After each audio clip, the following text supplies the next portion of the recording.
Salah satu buku Sayyid Naqib Al-Atas terkait dengan konsep pendidikan berbasis adat.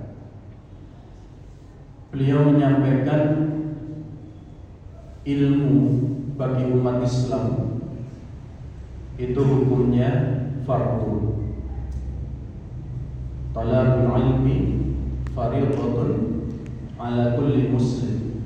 Ala kulli muslimin, ada yang menambahkan muslimin wal muslimat.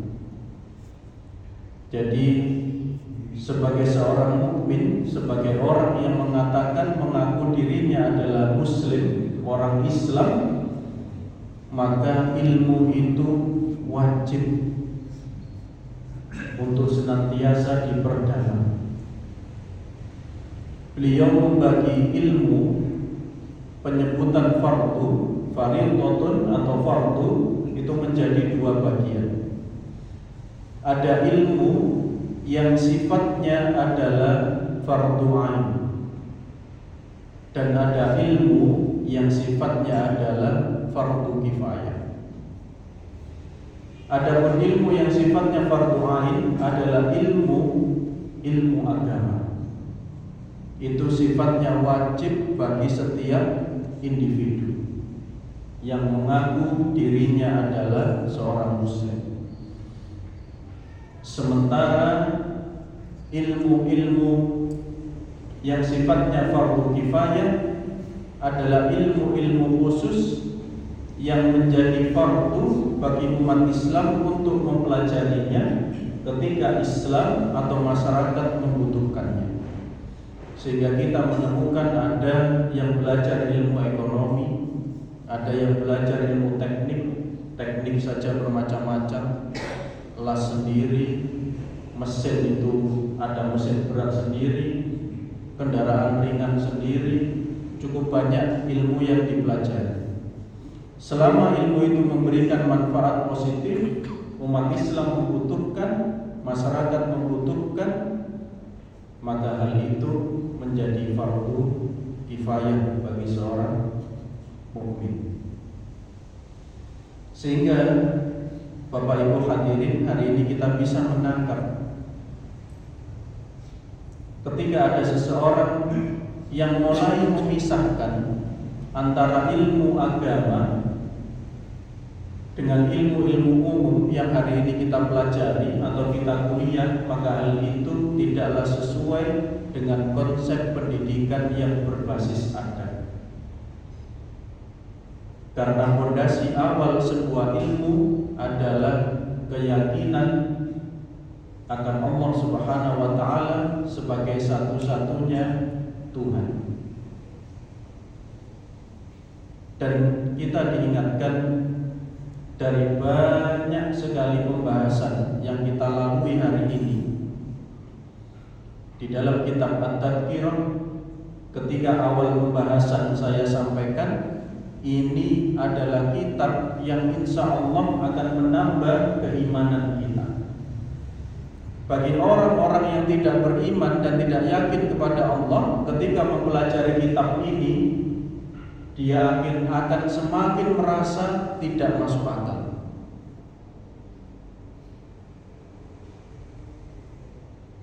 Di dalam ayat Al-Quran kaitannya dengan pembahasan keimanan, yudillu bihi katsiran wa yahdi bihi katsiran wa ma yudillu bihi illa al-fasiqin. Orang yang ada kefasikan, kemunafikan di dalam hatinya, maka akan muncul keraguan tentang pembahasan kehidupan selepas kematian. 2 hari yang lalu ada salah seorang influencer orang Amerika yang beragama Islam. Jadi seorang Muslim Amerika mencoba melakukan sosial eksperimen dengan bertanya kepada orang-orang Amerika mengenai kejadian kebakaran yang baru saja terjadi di Los Angeles. Dia bertanya awalnya mengenai keyakinan mereka terhadap Tuhan. Banyak orang yang diambil sampling acak di jalan ditanya, apakah Anda orang yang baik? Orang yang ditanya berkata umumnya, saya rasa saya orang yang baik. Jadi kalimatnya, saya rasa saya orang yang baik. Kemudian penanya ini kembali melanjutkan pertanyaannya, apakah Anda pernah mengambil barang seseorang? Iya. Mulai satu bagian, mulai berpikir orang. Apakah Anda dalam hidup pernah berbohong? Iya, sering. Jadi apakah Anda orang baik? Mulai ragu. Kalau hari ini kita ditanya, Bapak Ibu, kita ini termasuk orang baik atau tidak? Ada yang menyampaikan belum baik. Coba kita perhatikan korelasinya. Yang masuk jannah itu orang baik, orang belum baik, atau orang tidak baik. Ada korelasi yang tidak nyambung ketika kemudian hari ini kita berkata, saya orang baik, maka perilaku kita baik atau tidak. Saya belum baik, maka kita punya kewajiban untuk memperbaiki. Saya tidak baik, segera tobat sebelum tutup usia. Semua hal yang mengajarkan kita dalam kehidupan ini sekali lagi mengingatkan akan Allah Subhanahu wa taala. Kemudian penanya ini melanjutkan pertanyaannya. Jika begitu, menurut Anda apa yang bisa memadamkan kebakaran di Los Angeles? Orang ini masih bingung. Karena semua peralatan dan perlengkapan sudah dikerahkan. Dari informasi yang saya baca, baru bisa memadamkan itu 3%. Jangan bayangkan. Bahkan ada yang mengkorelasikan dengan apa? Gaza. Ketika orang-orang Amerika Serikat hari ini melihat Gaza, mereka benar-benar bisa merasakan sengsaranya orang di Gaza. Mereka bertanya-tanya, apa yang bisa memadamkannya? Tidak bisa menjawab. Kemudian penanya ini bertanya, bagaimana jika hujan? Apakah bisa memadamkan? Mereka baru ingat, ya, saya pikir hujan bisa memadamkan. Maka penanya ini kembali bertanya, siapa yang mengatur hujan? Saya kira Tuhan. Jadi jawabannya ragu. Saya kira Tuhan. Penanya ini kembali bertanya, kira-kira kenapa Tuhan tidak menurunkan hujan di Los Angeles agar apinya padam? Semakin bingung. Pertanyaannya dikembalikan ke awal. Apakah karena kita bukan orang baik? Ini adalah hal yang menjadikan kita hari ini bersyukur Bapak dan Ibu, bahwa kita masih memiliki keyakinan akan Allah Subhanahu wa taala sebagai satu-satunya Tuhan. Adapun orang-orang yang ragu tentang teologi, tentang nilai-nilai ketuhanan, kita bisa melihat betapa sengsaranya hidup mereka ketika apa yang mereka inginkan tidak terkabul. Karena tujuan utama mereka, kehidupan itu ya dunia ini. Mereka tidak yakin akan adanya akhir. Banyak di antara mereka yang ditanya, apakah Anda yakin dengan Tuhan? Banyak yang menjawab tidak. Umumnya menjawab kadang iya, kadang tidak. Bagaimana? Kalau kita punya anak muda ditanya, percaya ada Tuhan atau tidak? Jawabannya kadang iya, kadang tidak. Itu bagaimana? Atau ada juga yang ditanya, apakah Anda beragama? Ya, saya beragama, hanya saja agama saya tidak seperti agama-agama tradisional. Lalu agama Anda apa? Ya, yang menguntungkan saya itu agama saya.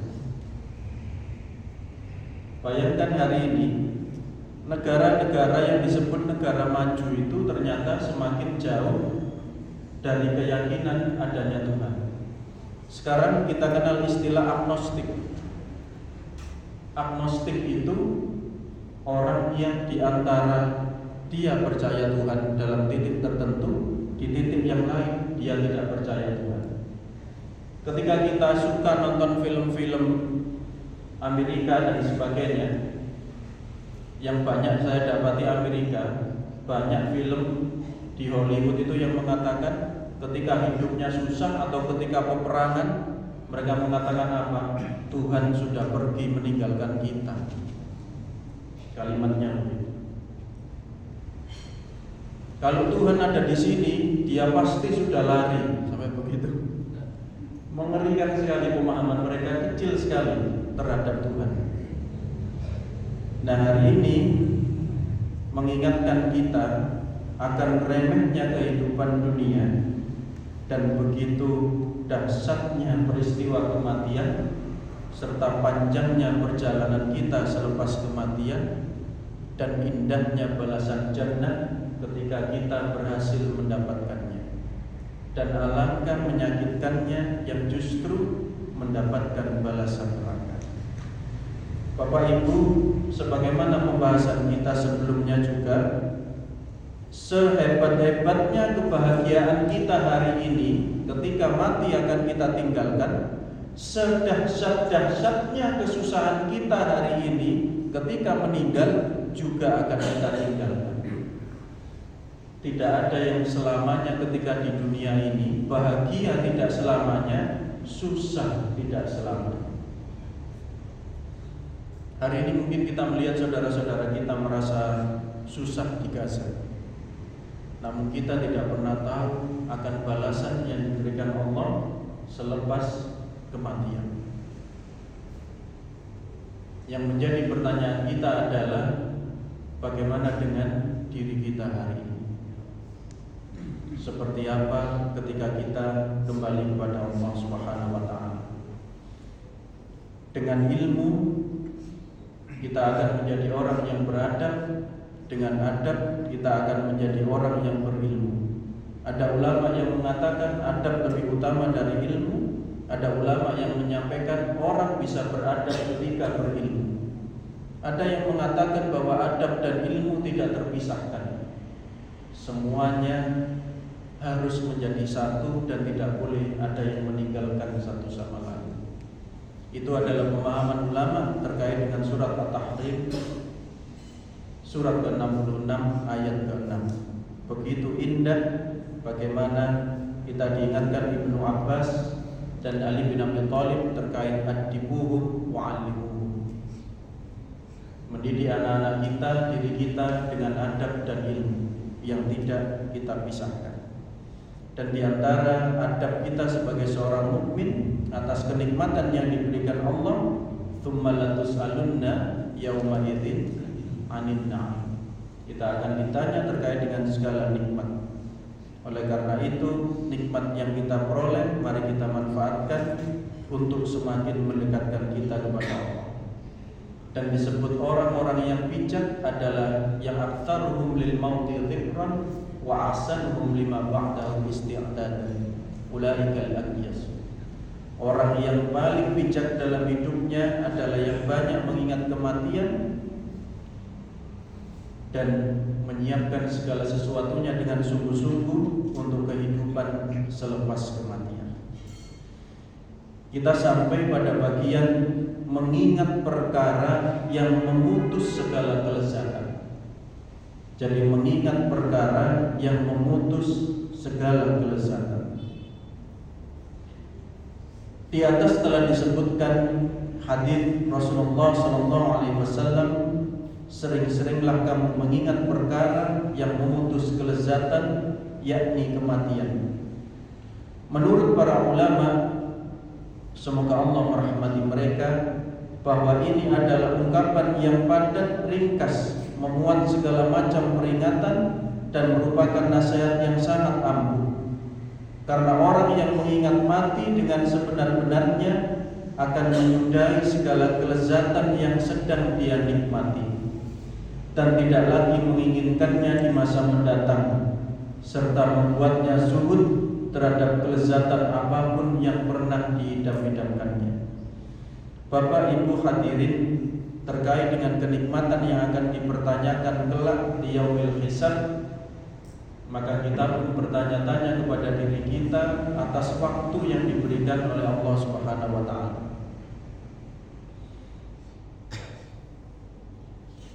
Ada salah seorang syekh yang membandingkan kebiasaan ulama dulu dengan umumnya manusia hari ini, salafus shalih dengan umumnya manusia hari ini.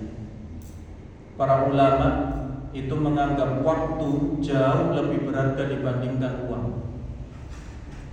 Bapak dan Ibu, kita tidak akan mau mengeluarkan uang kita kecuali untuk hal yang menguntungkan diri kita. Maka demikian ulama tidak akan mau memanfaatkan waktunya kecuali waktu itu untuk menguntungkan dalam urusan akhirat. Kita tidak akan mau mengeluarkan uang ternyata justru merugikan kita. Maka ulama juga tidak mau untuk mengeluarkan waktunya, namun justru waktu itu dihabiskan merugikan dirinya. Sangat hati-hati terkait waktu. Sampai-sampai kita diingatkan apa yang paling jauh dengan kita. Yang paling jauh adalah masa lalu, karena tidak akan pernah bisa kembali. Itu yang paling jauh dengan kita. Sehingga kekhawatiran akan waktu yang sudah berlalu walaupun 1 detik ternyata tidak membawa manfaat, maka ulama sangat berhati-hati karena nikmat waktu itu juga akan ditanya oleh Allah Subhanahu wa taala. Kita seringkali menghitung-hitung waktu tidur kita. Mudah-mudahan insyaallah waktu tidur kita itu bisa bernilai ibadah ketika kita mengamalkan adab sebelum tidur. Ketika kita diingatkan hari ini akan waktu yang 24 jam yang kita manfaatkan untuk menambah ilmu kita berapa jam, yang kita manfaatkan bekerja untuk mencari penghidupan berapa jam, yang kita manfaatkan untuk tidur berapa jam. Seringkali ketika saya bertanya, ternyata waktu tidur kita cukup panjang juga. Dibandingkan dengan usia kita hari ini, maka kita bisa menemukan ternyata bertahun-tahun waktu kita manfaatkan untuk tidur. Berapa tahun kita belajar? Berapa tahun kita membaca Al-Quran? Berapa tahun kita membaca hadis? Dalam 1 hari berapa juz atau berapa lembar Al-Quran yang kita baca? Kita bisa menghitungnya. Maka kita akan menangkap sejauh mana kita memanfaatkan nikmat yang diberikan Allah kepada kita. Tetapi jiwa yang beku dan hati yang lalai tampak masih memerlukan nasihat panjang lebar dan kata-kata menarik. Kalau tidak, maka sabda Nabi di atas ditambah firman Allah di dalam surat Ali Imran ayat ke-185. Mari kita lihat surat Ali Imran, keluarga Imran, ayat ke-185. Yang membawa Al-Quran bisa dilihatkan surat Ali Imran ayat ke-185, bisa dibacakan terjemahnya. Surat Ali Imran ayat 185. Setiap yang bernyawa akan merasakan mati, dan hanya pada hari kiamat sajalah diberikan dengan sempurna balasanmu. Barang siapa dijauhkan dari neraka dan dimasukkan ke dalam surga, sungguh ia memperoleh kemenangan. Kehidupan dunia hanyalah kesenangan yang memperdaya. A'udzu billahi minasyaitonir rajim. Kullu nafsin dha'iqatul maut. Setiap jiwa akan merasakan maut, merasakan kematian. wa innama tuwaffawna ujurakum yaumal qiyamah, dan sungguh akan ditunaikan ujurakum, pahala-pahala kalian, yaumal qiyamah, pada hari kiamat. Faman zuhziha 'anil nari wa udkhila jannata faqad faz. Maka barang siapa yang dijauhkan 'anil nar, dari api neraka, wa udkhila jannah, dan ia dimasukkan jannah, faqad faz, maka sungguh ia telah beruntung. Wa mal hayatud dunya illa mata'ul ghurur, dan tidak lain kehidupan dunia ini melainkan hanya kesenangan yang ghurur, kesenangan yang menipu. Bapak Ibu, kita bisa menangkap bagaimana Imam Ibnu Katsir di dalam tafsir Ibnu Katsir menyampaikan, dalam ayat ini Allah Subhanahu wa taala menjelaskan bahwa setiap yang bernyawa akan merasakan mati. Allah Subhanahu wa taala adalah satu-satunya zat yang maha hidup dan tidak akan mati. Sedangkan jin dan manusia akan mati. Demikian pula malaikat dan makhluk penyangga arsy-Nya Allah juga akan mati. Satu-satunya zat yang maha abadi dan maha kekal, zatnya tetap dan tidak akan berubah. Ayat ini merupakan peringatan bagi seluruh umat manusia bahwa sungguh tidak ada seorang pun di muka bumi yang dapat menghindari kematian. Ketika keturunan Adam telah punah, kehidupan di dunia akan berhenti. Lalu Allah menghadirkan kiamat. Dia akan membalas semua makhluk atas perbuatan mereka, berupa kebaikan ataupun keburukan, sedikit ataupun banyak, besar ataupun kecil. Allah Subhanahu wa taala tidak akan menzalimi hamba-hambanya sedikit pun. Kita diingatkan di dalam surat Az-Zalzalah, idza zulzilatil ardu zilzalaha. Di ujung ayat itu, wa may ya'mal mithqala dzarratin khairan yarah wa may ya'mal mithqala dzarratin syarran yarah. Kita diingatkan bahwa di ayat tersebut, fa may ya'mal mithqala dzarratin khairan yarah. Ini yang pertama. Kebaikan sekecil apapun ini adalah disebut ayat yang paling lengkap. Karena yang kecil sekalipun akan dicatat, baik kebaikan itu kecil, dan sekecil apapun keburukan juga akan dicatat oleh Allah Subhanahu wa taala. Maksud firman Allah, barang siapa dijauhkan dari neraka dan dimasukkan ke dalam jannah, sungguh dia memperoleh kemenangan. Adalah barang siapa yang terhindar dari api neraka, selamat dari siksanya dan dimasukkan ke dalam jannah, berarti dia menang dengan kemenangan sebenar-benarnya. Firman Allah Subhanahu wa taala, kehidupan dunia hanyalah kesenangan yang memperdaya, merupakan bentuk merendahkan urusan dunia dan penghinaan terhadap perkara yang berkaitan dengannya. Sungguh dunia itu hina, fana, dan hanya sesaat untuk kemudian musnah. Bapak Ibu hadirin, apa yang disampaikan di dalam tafsir Ibnu Katsir bukankah menyadarkan kita bahwa ternyata harta yang kita kumpulkan ketika kemudian kita mati, siapa yang menikmati? Ahli waris kita. Saya pernah memberikan contoh di antaranya terkait dengan rizki, bagaimana rizki itu oleh Allah Subhanahu wa taala diatur, diberikan kepada manusia, bentuknya tidak hanya harta,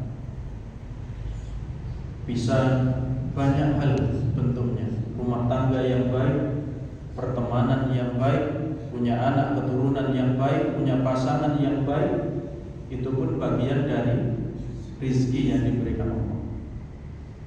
Namun seringkali kita memperkecil kalimat rizki itu hanya sebagai harta. Sementara harta ketika kemudian kita dipanggil oleh Allah, sehebat apapun harta kita akan kita tinggalkan. Itulah kenapa dalam banyak ayat kita diingatkan bahwa itu adalah kesenangan yang menipu, kesenangan yang sesaat, kenyamanan yang sesaat. Tapi kenyamanan yang sebenarnya justru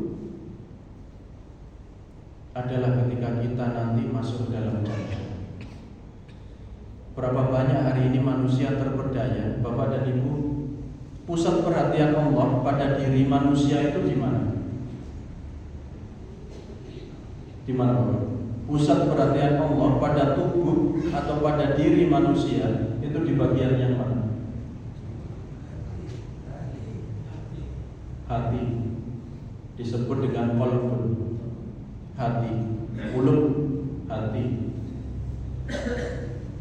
Namun hari ini yang banyak diramut, yang banyak dirawat, yang menghabiskan banyak waktu, banyak duit, itu bagian yang mana? Wajah, gitu. Wajah itu luar biasa dirawat. Namun benar-benar mata'ul ghurur. Ini sebuah berita yang cukup menarik hari ini. Sampai-sampai ulama itu memunculkan nasihat dan fikih terkait dengan wanita yang menghabiskan banyak hartanya untuk merawat diri sehingga lupa akan kewajibannya terkait dengan zakat. Uangnya untuk merawat diri keeman sampai lupa untuk zakat. Ada juga yang sedekahnya, sedekahnya lupa. Kenapa? Karena uangnya habis untuk perawatan diri. Dan bukankah Allah tidak memandang itu? Kita mengenal Uwais Al-Qarni. Betul. Uwais Al-Qarni itu yang menggendong ibunya ketika berangkat haji, proses haji sampai pulang haji. Jenengan sudah pernah membaca bagaimana kehidupan sehari-hari Uwais Al-Qarni? Sudah baca? Belum? Nanti coba jangan baca sejarahnya. Uwais Al-Qarni itu Bapak Ibu sering dibully orang, dipaitu uang, dinyek uang. Itu Uwais Al-Qarni. Orang yang tidak menarik untuk dibicarakan. Bahkan ketika meninggal, tetangganya tidak tahu. Yang tahu siapa? Orang-orang yang jauh, para sahabat yang jauh. Kenapa tahu? Karena dapat berita dari Rasulullah. Rasulullah dapat berita dari mana? Wahyu. Di langit terkenal, di dunia tidak terkenal.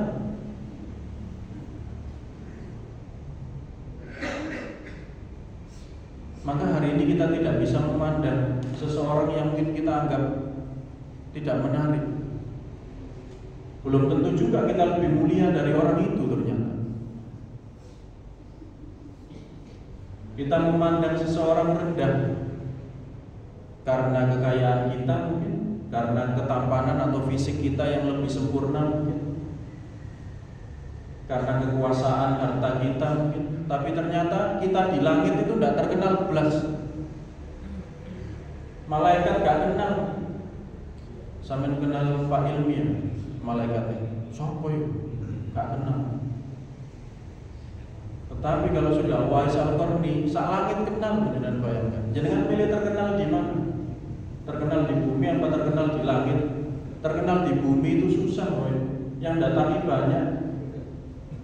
Ya. Yeah. Ini pilihan kita. Bahkan ada yang sebelum berangkat itu terompahnya sudah terdengar di langit. Kita ini sepatu mahal-mahal.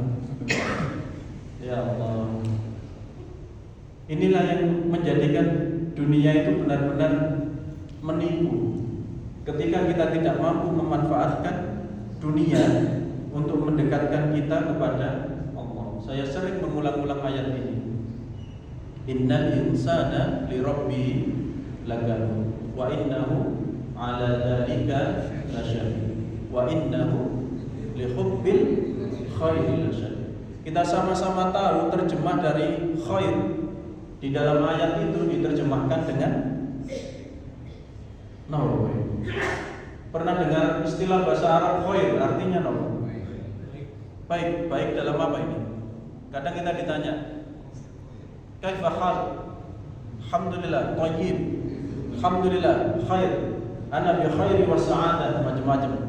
Apa bedanya thayyib dengan khair? Nah, pertanyaannya khair yang digunakan. Napa khair terjemahnya? Wa innahu li hubbil khair. Ini sering kali saya ulang. Kalau dengan membaca tafsir dari surat Al-Adiyat, ya Allah, kita tidak bisa membayangkan ketika aib kita dilihat oleh banyak manusia. Hari ini Allah menutup aib kita, itu salah satu nikmat yang tidak terduga. Bayangkan aib kita dibuka oleh Allah tanpa hijab, tanpa penutup. Tidak ada yang percaya satu sama lain kita. Kita baru ngomong, nggak percaya ngomong gini. Kenapa anak-anak itu seringkali lebih percaya ustadz-ustadzahnya daripada orang tuanya? Kenapa Bapak Ibu? Karena aib ustadz-ustadzahnya belum nampak oleh anak-anak. Sementara orang tuanya aibnya setiap hari ketahuan anak-anak. Ini kehati-hatian ketika anak-anak sudah mulai bercerita. Beberapa murid dari istri saya, karena istri saya melesi sekolah dasar, itu kadang anak-anak bercerita tentang orang tuanya yang secara tidak sadar sebenarnya itu adalah hal yang ketika orang tuanya tahu pasti malu.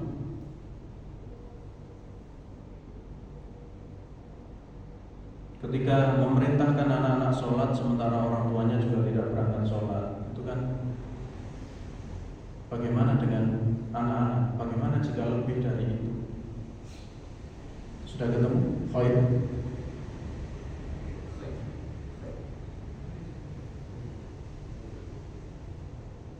Bapak Ibu, ayat yang pertama turun menjadi wahyu itu apa?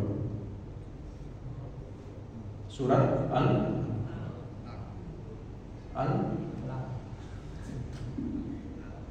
Al-Alaq, Al-Falaq. Ayat pertamanya berbunyi, artinya seberapa banyak kita membaca dalam sehari? Sudah ketemu? Khair. Fa innahu li hubbil hub. Nama hub, ana uhibbu, cinta. Khair, kebaikan. Kita menyebutnya baik. Jenengan namanya sinten? Kula khairi, apik Pak. Tapi ternyata khair di situ terjemahnya adalah harta benda. Nanti jenengan cek deh. Bapak Ibu ngapunten nggih, kula sien menawi ngaos dereng gadah hafalan, betul-betul kitab niku mesti seneni kali guru-guru. Lah kula jenengan mboten wantun. Ya. Orang yang ketika belajar tidak membawa kitab, tidak membawa catatan, itu oleh guru-guru kami dianggap sudah hafal. Sehingga ketika diajak ngobrol itu langsung nyambung. Oh iya, tafsirnya ini, oh ayatnya ini. Tapi bagi kita yang awam, kita buka novel, kita baca, belum tentu dapat pahala. Kita buka Quran, baru buka, lihat tulisan Arabnya, apalagi membaca alif lam mim, itu bukan 3 pahala yang diperoleh, tapi berapa? Dikalikan 10. Al-Quran, jadi kan boten kepingin nambah pahala. Ini pelajaran untuk kita. Diantaranya ketika hari ini kita belajar akan sangat baik untuk ikro itu, diantaranya mempersiapkan diri kita. Terkait dengan Al-Quran, insya Allah kita sangat dipermudah. Jangan tidak perlu membaca atau membawa Al-Quran setebal ini hari ini. Cukup dengan handphone. Sudah dimudahkan oleh Allah. Bapak Ibu membawa Al-Quran ketika kita dalam keadaan biasa masuk ke dalam kamar mandi, ke dalam WC, boleh tidak? Boleh tidak? Dalam keadaan umum tidak bahaya kita membawa Al-Quran masuk ke dalam WC, boleh tidak? Tidak. Kalau handphone yang ada aplikasi Al-Qurannya dibawa masuk ke dalam WC, boleh tidak? Itu PR dengan untuk membaca kapan boleh, kapan tidak. Tapi saya tidak sedang membahas fikih. Fikih ada gurunya sendiri. Saya akan berbicara tentang kematian.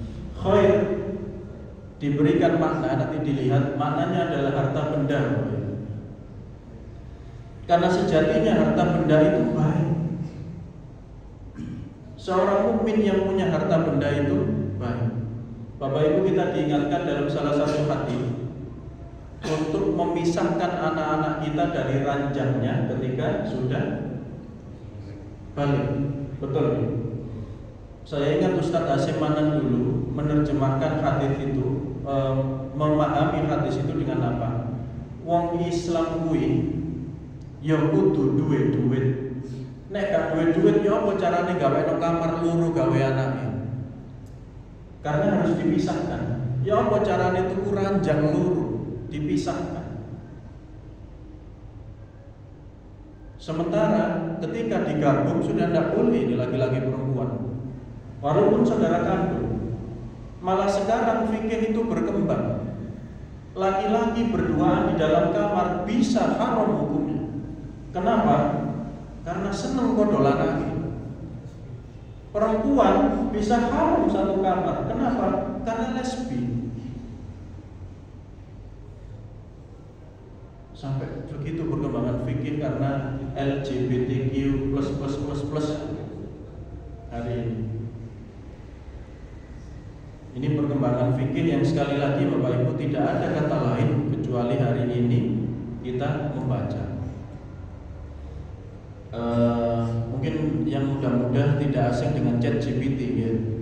Ketika mencari jawaban biasanya menggunakan ChatGPT. Bapak Ibu, AI sekalipun mereka adalah program bisa salah.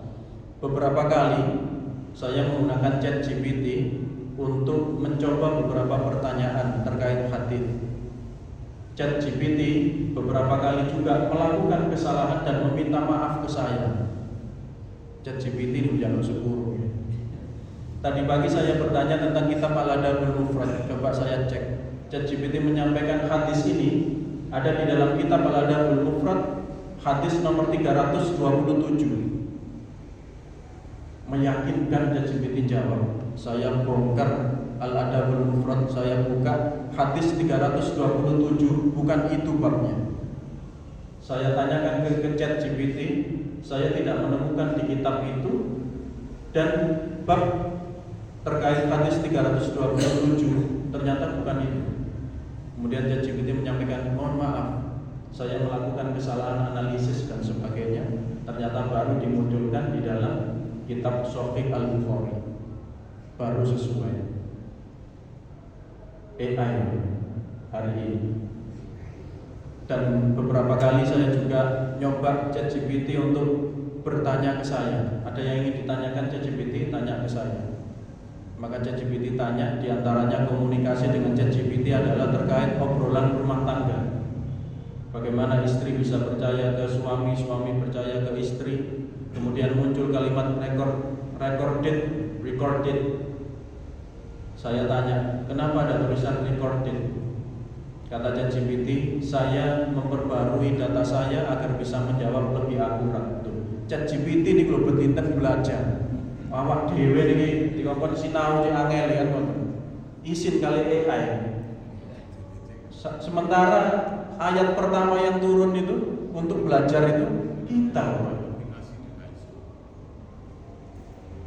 Pun bahasa AI mungkin jenengan itu direkam sebentar disuruh berbicara. jenengan tiba-tiba bisa menemukan video jenengan joget dengan suara jenengan. Deepfake hari ini istilahnya. Persis jenengan, suara asli jenengan, ternyata bukan jenengan. Karena saya pernah menemukan Ustadz Felix Xiao, Ustadz Adi Hidayat, itu loh promosi judi online dan katanya halal, jangan bayangkan. Padahal bukan Ustadz Adi Hidayat, bukan Ustadz Felix, suara beliau mengerikan hari ini.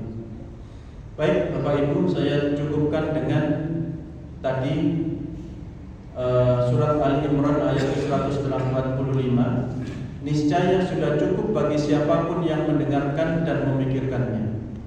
Oleh karena itu, barang siapa yang hari ini masih tergoda dengan urusan dunia yang menjauhkan dirinya dari Allah, maka orang tersebut akan merugi. Jadi kita diingatkan tujuan kita punya harta, kita punya dunia, kita punya pasangan, kita punya keturunan, kita punya pasukan, tujuannya cuma satu Bapak dan Ibu. Untuk apa Bapak Ibu? Semakin mendekatkan kita kepada Allah Subhanahu wa taala. Sebagaimana pernah saya sampaikan, bagi muslim fungsi mata kita adalah untuk melihat yang baik-baik, telinga kita mendengar yang baik-baik, tangan kita untuk melakukan hal yang baik, kaki kita melangkah ke tempat yang baik-baik. Semua yang kita lakukan, harta kita untuk hal yang baik-baik. Insyaallah sebagaimana tujuan dari pendidikan Islam hanya satu Bapak Ibu. Tujuan pendidikan Islam itu satu, yakni menjadikan manusia menjadi orang yang baik. Itu tujuan pendidikan. Maka mereka yang pendidikannya tinggi namun tidak menjadi baik, ada yang salah dengan diri. Insyaallah ini yang bisa saya sampaikan, kurang lebihnya mohon maaf. Kita tutup dengan doa kafaratul majelis. Ihdinas siratal mustaqim. Wassalamualaikum